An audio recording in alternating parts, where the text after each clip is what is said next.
Hello everybody and welcome back to Gardens and Crystals with me, Wesley, and today I have a video for you all about my plant terrarium here in the hallway of my apartment. And I haven't done much with this terrarium for a while, so it's time for me to get in and do a bit of maintenance. All I've done now and again is go in and prune back some of my Codiaeums, my Crotons, and maybe I've planted a couple more plants in there. And that's about it. Maybe I've kind of washed over the glass a little bit and sprayed some water in there. But I haven't done that much. I haven't planted any new plants in there for quite some time. So I'm going to give you an overview of the whole terrarium before I do anything with it. So I haven't taken off any spent leaves or anything like that that's going on, any plants that might be dying back or something like that. We're going to go in and have a look at what I have in the terrarium now and how it's doing. And I haven't cleaned the glass either, anything like that. I want to show you how a terrarium can be if you've left it for a few weeks or months without cleaning the glass and so forth, what happens. And then we're going to do a thorough maintenance and plant some new plants and then have a look at it at the end. And then you'll see a beautiful change in this whole structure inside because it's constantly changing. I have to go in and do maintenance because these plants do grow. So, you know, in a terrarium, if your plants are happy, they're going to grow up to the top very quickly and you're going to have to go in and prune them. And that is what I am going to show you with the plants I have in here now. Now, I've experimented with so many different types of plants in this terrarium, and many plants do okay for a while and they'll flush out leaves and they'll do okay. And then all of a sudden, they will just rot, wither back and die. So something happens in the balance and then they don't like it anymore. So the plants I found that do fantastically in my specific terrarium environment inside, the microenvironment, are Crotons. So I have a lot of different types of Codiaeum variegatum in here, different varieties, and I want to show you all those. And I'm going to be adding another Codiaeum variegatum that I showed you in a Raid in the Rack video when I went out and bought it. So this is it. This is the first one I'm going to be adding today. This is my Codiaeum variegatum Mammy. And it has this lovely striking colours of yellow and orange and red and green and these spikes that come out of the tips of the leaves. Absolutely beautiful, has a kind of twisting in the leaves. And this pop of colour is going to be beautiful at the front of my terrarium here. So I can't wait to add this to my collection of Crotons that I already have in there. And Crotons, they need a lot of moisture, they need a lot of light if you want to get the colour and the pop to come out in them, because if they don't get the light, they revert back to green. And I have one Croton in here that was outside for the longest time that has reverted back to green. And I thought it was way too big to be able to put into my terrarium, but I decided to put it in there anyway, prune it back, put it in there, and I'll just keep control of these large leaves that come out because, well, I'll explain that when I show you the plant later. So this is the first new addition to my Croton collection that I'm going to be putting in the terrarium. The next plant I'm going to be putting in there is this absolutely amazing plant here. This is Microsorum musifolium Crocodillus, the crocodile fern. And again, another plant that needs a lot of moisture and will be able to grow in the kind of under canopy that grows in my terrarium, but there will be lots of filtered light that comes through from the lamps at the top of the terrarium. And I hope that the environment in there is going to be moist and humid enough to keep this plant happy for a longer period. It's absolutely beautiful. It's got a beautiful structure, beautiful leaves. Look at those. They're absolutely gorgeous and amazing. So I'm looking forward to having this down there in the front of my terrarium as well, so I can see it flush out and do beautifully. So let's go in and have a closer look at how my terrarium is looking now. So the first plant I want to show you here is my Dracaena fragrans, Compacta Variegata.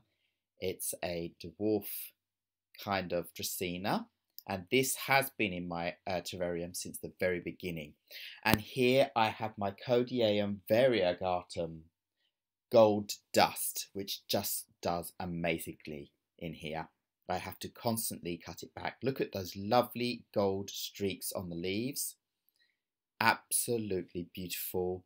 Some are much more yellow than others, but in all it has the lovely gold dust splotching on all the leaves. And I have this growing on both sides of the terrarium and, well, many more places, because I've put a lot more of the cuttings from the same plants back into the soil, as I've said before, because it just keeps growing so well. And here you can see my Codiaeum variegatum oak leaf that has almost reverted back to green. So I'm hoping now that I've just put it into the terrarium, it will revert back to its lovely bright red colour. And here's some more of the gold dust and my Dracaena down here. And then this one you can see down in the middle is my Codiaeum variegatum bush on fire. I have 3 separate plants of that in there. And again, my Dracaenas, some of my quartz crystals there at the front. And more of the beautiful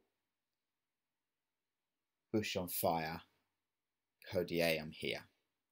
So all of this is going to be made much prettier and cleaner and tidier, and sort out any of the dead leaves or the mushy leaves, and clean the glass and everything else to make it look beautiful again. And with these kind of terrariums, you really do need to go in and give the glass maintenance now and again. Lift up the lid and allow it to air out a little as well. And just basically do not overwater, because there's no drainage. Just keep them moist. So I really hope you enjoyed seeing the close-up of before I start my maintenance. Now I'm going to go in and show you exactly what I need to do to make it more beautiful. So the first thing I need to do, of course, is to move these plants out of the way for now, lift up my lid and get going. So the first thing you'll notice is I have these 2 light bars at the top here. They are LED lamps that I had when I was using this as an aquarium. I used to have African cichlids in this aquarium. I've had aquariums for many, many years, since I was a teenager, and at the moment I don't. I decided to turn this into a plant terrarium because I had a period in my life where I was traveling an awful lot with my job as a flight attendant, and I was flying long haul and short haul and had many days away from home, so I couldn't be here to look after my fish all the time. I had a feeder, but it became too much of a stress on me because I was always worrying about how my fish were doing while I was away and so forth. And so I decided, no, I'm just going to stick to my plants, and if my life circumstances change, then I will get myself another aquarium one day. But for now, my aquarium has become a plant terrarium. And why not? Remember that if you have old aquariums, they make perfect terrariums. Really, there's no need to get rid of that. You can make a beautiful display of plants. And, well, look at this. If I wanted to, and I was home and I had time, I could use this for amphibians. I could have frogs or a toad in here, or any other kind of thing that would love to live in this humid, beautiful jungle here. Saying that, there are many insects that have found their way into this terrarium by themselves. I haven't added any insects. What I did actually add were earthworms to the soil, and they can help aerate the soil and regenerate any leaves and so forth that fall down to the bottom and keep the nutrients going in the soil. So there are earthworms in here. But since then, I have seen that there are small, like a species of small spiders that have come in here from some plants that I've put in there, and they've managed to proliferate, and they lay eggs in little white balls all over the place in here, and then now and again I'll see these small spiders around. It's not infested with spiders, and I don't see many in one go, so I don't have to worry about arachnophobia, but there are small spiders in here, and they are beneficial.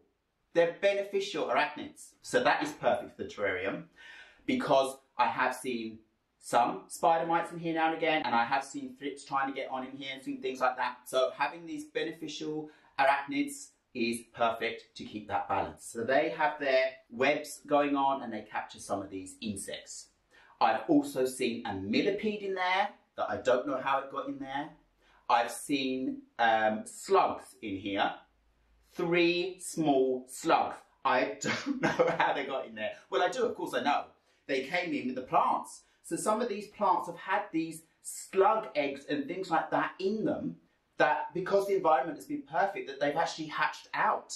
So I've had to get rid of some slugs that I've seen in there. I don't want them munching on my plants. But the millipede's fine, and the spiders are fine. And if there are any other beneficial insects that get into this terrarium and can keep a kind of symbiosis of everything going on, so it becomes a miniature natural environment, then I think that is just perfect. There's no problem with that at all. So anyway, going back to the lights for a moment, these were, as I said, lights that I bought for an aquarium, and they are both LED exchange tubes. The pink and white spectrum one is 16 watts, and this blue spectrum is 12 watts. So that is the tubes that I have in there. Nothing, as I said, special for plants, but I decided to just use what I have. I didn't want to go out and buy nothing new. And it is doing the trick for my Codiaeums. And all the plants are in here. They're absolutely loving these plants. So basically, aquarium equipment will work for your plant terrarium too. That's all I wanted to say with that. Now, I've got my scissors here, because the first thing I need to do is go in and prune back my Codiaeum variegatum gold dust that grows like crazy in this terrarium. They absolutely love it. I think it is every 2 weeks I have to go in and prune back these Codiaeums, and that is just so fantastic for me. It's showing me that these plants are well established, they're happy, and I don't have to worry about them dying off anytime soon. What I've done very often is prune the tops off and place the top directly in the soil next to the mother plant, and I have a few cuttings in the back here that have just taken off, and they're doing excellently. This is a very easy plant to propagate in that way if you have it in a humid, bright and moist environment. So let me take some top cuttings off to show you them closer up. So just a quick little snip, snip, snip around here.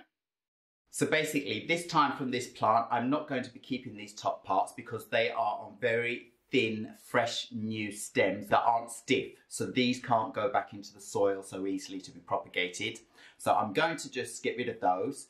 But if I let the plant grow up taller, and when the stems have stiffened out and they've got lovely, nice leaves, bigger leaves, then I just put that straight back in the soil because I know that they're going to take off. So this time, this is gone, and I'll do the same with the other plant. This shows you it's been literally less than 2 weeks, and this has grown out, flushed out. It's very, very new growth. This plant flushes out constantly. A little bit more snipping. So here you can see I've taken a few more top cuts, and again, I'm not going to keep all of these, but this one, for example, so you can see this one is thicker here and it's got bigger leaves. That could go back into the soil and become a potentially new plant. So I'll do that, because then I've saved at least a little bit. Basically make a hole, put it in and forget about it. So I could easily go in and prune these back even further, but I want to keep them for now because I'm liking the shape of a higher canopy at the back of the terrarium, and then I'm going to be introducing these lower plants at the front. So I'll have a flow of plants falling down forward towards the view where we can see everything. So now I'm quickly going to go in and tidy up a few of the old leaves in here and take my quartz crystals out of the bottom and my Buddha figure and make space, because it's down here in the middle that I'm going to be planting my 2 new plants. I've decided that I'm going to put the one on one side and one more over on the other side. I do want to move this Codiaeum variegatum bush on fire that I have on this side over with the other one there, so I'll have 3 of them because I have one that's growing quite big there, that one and this one, so that I can put the Codiaeum variegatum Mammy in the middle here as a central focus with a lot of bright colours, and then the Microsorum musifolium Crocodillus on this side, so that can grow out, and I hope it's going to be wonderful. So I'm going to cue fast forward a moment, just while I do a little bit more leaf maintenance. This is so enjoyable because I know that my terrarium is going to look gorgeous again in a moment. So actually there wasn't that much leaf maintenance to be done. These plants seem to be very happy and healthy, and it was just a natural amount of leaves that have fallen. Or for example, on my dwarf Dracaenas here, they had a few leaves that had mushed out because I had these 2 plants in the front of my terrarium here, and if you go back and see some of my earlier videos of my terrarium, you will see that they were placed here. They have more than doubled in height. They were much smaller at the front here. So I decided to put them out on both edges, because if they're going to keep growing up like that, then they're going to look very nice up on the edges here. And I know what most of you are going to say. Well, how are those surviving in there with all that moisture and humidity and, you know, all that going on? Well, it seems these Dracaenas actually do like being moist, an even level of moisture. I don't go in and put loads of water in here, you see. It stays moist for a very long time before I have to go in and give it like a kind of rain soaking to wash everything off. But not very often. But what happened is I actually moved those plants, and then I did that. I went in and watered the whole thing, and I put a bit too much water in, and then it created too much humidity as well as moisture, and that rotted out some of the leaves on the side of the plants. But for the most part, they're still very, very happy, and their leaves are gorgeous. The leaves that are fine are really fine. I mean, they have no browning edges or tips or anything. They're gorgeous. So it just meant a little bit of tidying up along the stem, those leaves that didn't want to be there anymore. And now the rest looks absolutely gorgeous. They have beautiful, vibrant colours, because Dracaenas, the same as the Codiaeums, they will revert back to green if they don't get enough light. And these have kept their lovely white or silvery streak in them, the lime colour and the dark green, and I'm really happy about that, because I have my Dracaenas that are out in my indoor terrace garden that have lost a lot of their variegation because the light isn't bright enough to keep that colour really popping. So yes, I've been lucky. These dwarf Dracaenas have worked out very well in this terrarium, and they've been in here for a long time now, months. So I know they're happy. So they're not going to be touched now, and I just want to get out my quartz crystals now and my Buddha figure, because I love the crystals combination and my figures and things like that. And then I'll be ready to plant in my new plants.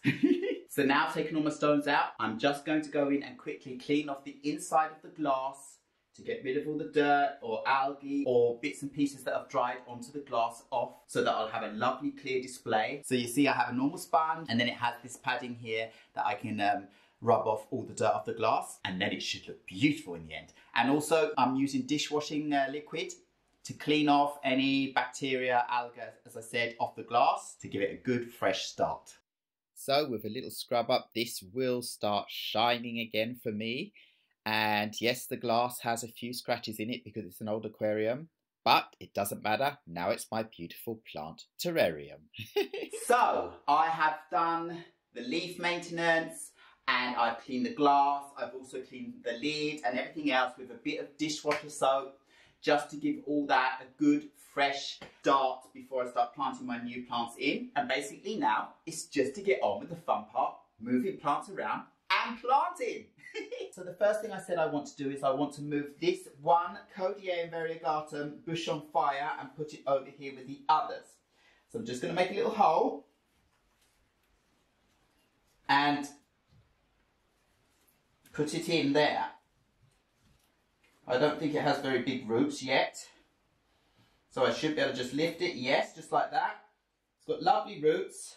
Actually, I'll show you. So look at those beautiful roots. Very healthy, very white, and this plant is ready to go. So let's just get on with that. In it goes. Soil around, push it down. Make sure I put plenty of soil around so I know I've covered it all the way up. So that was that plant done. Now I am so ready to go in and plant my Microsorum musifolium Crocodillus. So for this, I need to put it in on this side, and I have cuttings of my Codiaeums down here. That might need to be moved a little bit. Some leaves fallen off. So I'm going to start by making a hole here at the front, where I want it to be. I can feel a lot of roots from my other bigger Codiaeums here, but I need to have a big enough hole here so that this gets in. And then basically tip it out of its pot. I'm not going to disturb its little fine roots at all. I'm just going to put it straight in and it should be happy. So in it goes, just like that. Soil around, press its root ball in, and bring the soil back around it. So, just like that. And there we go, it's in. Just press it down, firm it down. Some of the leaves haven't got much space at the front, but that's just the way it would have to be. Turn the leaves around so I get to see that beautiful top side. Now I know you can't see very well at the moment, but I think it looks absolutely beautiful in its new spot in here. I am so happy with this. So let me get on with that last Croton so that I can give you a good close-up look of everything afterwards. So for this lovely Mammy here, ooh, didn't want to come out of this pot so easily. This is so beautiful to fill out this space here and give a great pop of colour. There we go. It's in. Oh, and I love it. So, soil around. Easy peasy. I have so much soil in here, so it's not a problem to move the soil around and get these plants in. Just like that. And there's a space behind, so I know that it can fill out the space when need be. Wow, this really is gorgeous. So now everything's in, and it just feels like those few extra plants were just what I needed to fill out this terrarium even more. And I even have space to put my quartz crystals back in there, so I'm going to do that quickly, and then clean the glass a little bit more, and then take you in for a closer look. It's just so exciting getting this sorted out, adding new plants. I wonder what I'll be putting in here in the future. So my crystals are back in here now. So I have my crystals, a Buddha figure, and this is my beautiful little crystal skull that I have in there. He's absolutely lovely, and he hides on a higher rock at the back that I enjoy very much looking at when I come in and see him poking out. So he's there. So, I know I keep saying it, a quick little clean of the glass now, and I am ready to take you in for the final closer look. To give you this closer look, I'm going to have to turn off the lights that are on in my hallway so that you get to see the brightness that is going on inside my terrarium. I will show you it all around, and then I will show you it from inside at the top, so you really get to see the beauty that I get to walk past every single day when I look at this, and now with extra colours going on together. Oh, it looks stunning, I think. Please let me know what you think at the end in the comments below, and suggestions and plants that you may have that work so well in this kind of setup in a larger old aquarium or something like that. I'd be so interested to hear the plants that you have success with in yours. Let's have that closer look at last. So in we go. This is the final finished product, and the glass is a little bit cloudy still. I know that is going to dissipate a little bit later, but it's still much cleaner than it was before. And now you can see all of my gorgeous plants merged together beautifully, and the coloration combinations look magnificent together. I love the reds and the yellows and the lime green and the dark green, and then the grey background, as well as the light reflecting down and the soil underneath, and my crystals and my figures in there. The whole combination with different plants. And now my mind is already racing and thinking, oh, what else could I put in there? For example, I'm thinking I'd like to have some plants that will actually cling on and climb onto the grey rock structure at the back of the terrarium, so that I get a kind of green wall going up there as well. So I'm trying to figure out what I might want to put in there. If you have any suggestions, you can write them below. I'd be very thankful about that.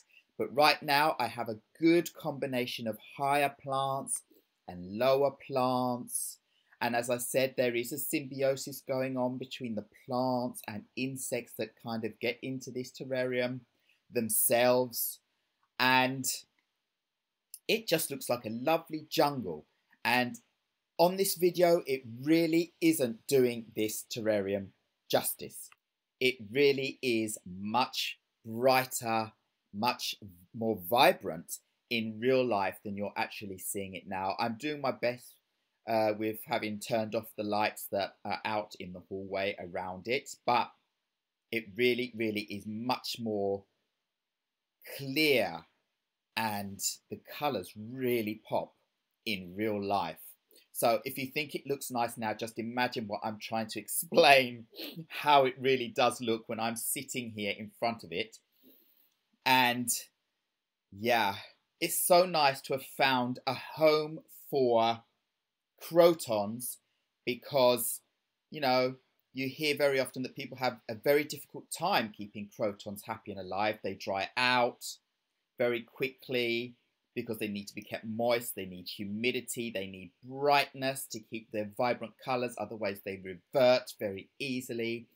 And mine are very happy in this situation. So I would suggest you getting yourself some beautiful Crotons if you're going to try and make yourself a larger kind of terrarium setup like this, because they really, really do work. I've even had a few different ferns in here and they've actually struggled. They found it maybe too moist because they've just mushed out. So I'm really hoping the one that I've put in now is going to be beautiful and stay fine at the front of my terrarium here, because its leaves are crocodylicious. So, I really am thinking of what else I could put in to kind of like cover that back wall and everything else. But I really hope you've enjoyed seeing this process and seeing all of these beautiful, vibrant coloured plants together in this setup, and that you've been inspired in some way. So that's me all done. I am very satisfied with the result. I mean, what beautiful, beautiful plants I have together in this terrarium now. And different heights, different colours, and they're just going to merge together and take off even more. And it's absolutely gorgeous. So once I finish with this video, I'm actually going to sit in my chair that I have in my hallway where we sit and put our shoes on and so forth. I'm going to sit there and just have a good old look for a while and just take in the view. So remember, any old aquariums, any old glass jars, any old thing you have made of glass that you want to make yourself a terrarium out of, you can. And you'll just have to keep experimenting with so many different plants until you find the right balance for your specific terrarium. Because plants that work in some people's will not work in others. And that is definitely what I found out. My terrarium is a haven for Crotons, Codiaeum variegatum of all different varieties. And also my dwarf Dracaena is absolutely fine in there. And now I have my Microsorum musifolium Crocodillus, and I hope that is going to be able to take off in here as well. Then I'll have a lovely combination of plants to look at. So all I have to say now is thank you very much once again for watching Gardens and Crystals with me, Wesley Peterson. Please remember to like, subscribe and hit the bell so you know when my next video will be uploaded. And I will see you again very, very soon. Goodbye.